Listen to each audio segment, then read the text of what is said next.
So Joe Biden ordered strikes in Syria exactly 36 days after becoming the US president. The strike targeted facilities near the Iraqi border used by Iranian-backed militia groups. So why would Biden anger Iran by targeting militia groups backed by it after 36 days of mollycoddling it? Right-wing media called it the war lust of the Democrats. The left-wing media opined that this was the stick part of Biden's carrot and stick approach towards Iran. But the reality is actually quite simple. Hi, I am Atul Mishra and this is TFI Global, the foreign affairs and geopolitical analysis arm of the TFI Media Group. And in this video, I will explain the real reason behind Biden's strike on Syria. Exactly 36 days after becoming the US president, Joe Biden ordered strikes in Syria, a move that amazed many. No one doubts the war lust of the Democrats, but the fact that the strike targeted facilities near the Iraqi border used by Iranian-backed militia groups made people world over ponder over it. Pentagon Press Secretary John Kirby said these strikes were authorized in response to recent attacks against American and coalition personnel in Iraq and to ongoing threats to those personnel. That's obviously a lot of hogwash right there. The actual reason behind the strikes can be understood only after taking the history into consideration. So let's first revisit the history. On 15th of July 2015, Obama, the then US president, urged the Congress to support the Joint Comprehensive Plan of Action, or JCPOA. In his words, "If we don't choose wisely, I believe future generations will judge us harshly for letting this moment slip away."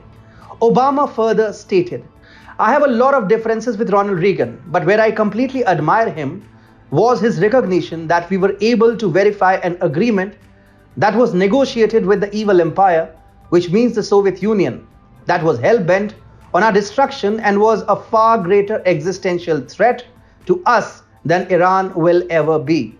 I had a lot of disagreements with Richard Nixon, but he understood that there was the prospect, the possibility that China could take a different path. You test these things, and as long as we are preserving our security capacity, as long as we are not giving away our ability to respond forcefully, militarily, where necessary to protect our friends and our allies, that is a risk we have to take." Beneath the veneers of the ear-pleasing rhetoric from the mouth of the master orator Barack Obama was the plan that paved the path for the JCPOA, which we simply refer to as the Iran nuclear deal. Needless to say that it made both Israel and Saudi Arabia jittery. Iran is an existential threat to Israel and a theocratic foe of Saudi Arabia. Then came Donald Trump.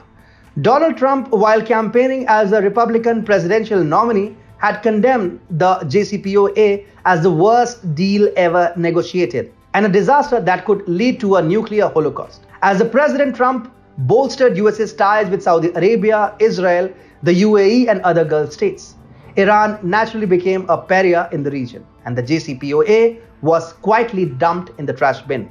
Then came Joe Biden, and like an obedient subordinate of Barack Obama, he almost immediately brought up the issue of the Iran nuclear deal, a move that greatly enraged both Israel and Saudi Arabia.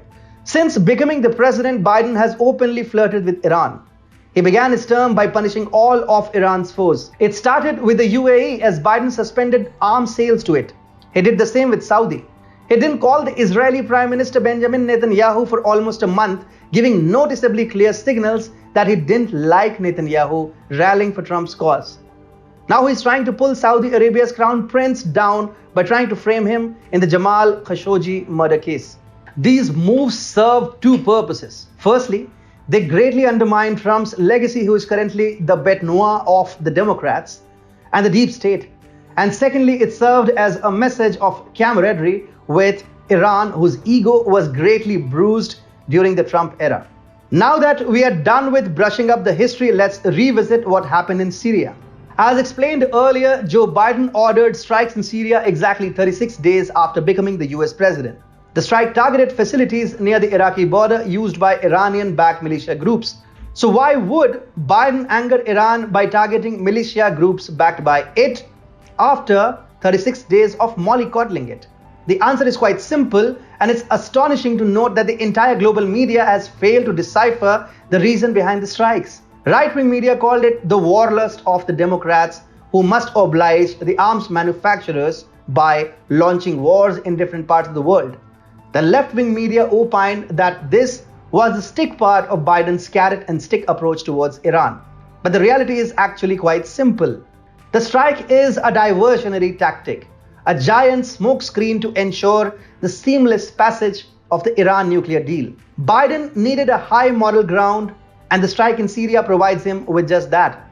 The strike is intended to prove to the world that while the Biden administration is not averse to sealing the deal with Iran, it will not sit back and watch if Iranians resort to attacking them. Iran will constantly be under a check by the United States, thereby becoming a responsible nuclear nation. Yes, that's exactly what the strikes intend to imply.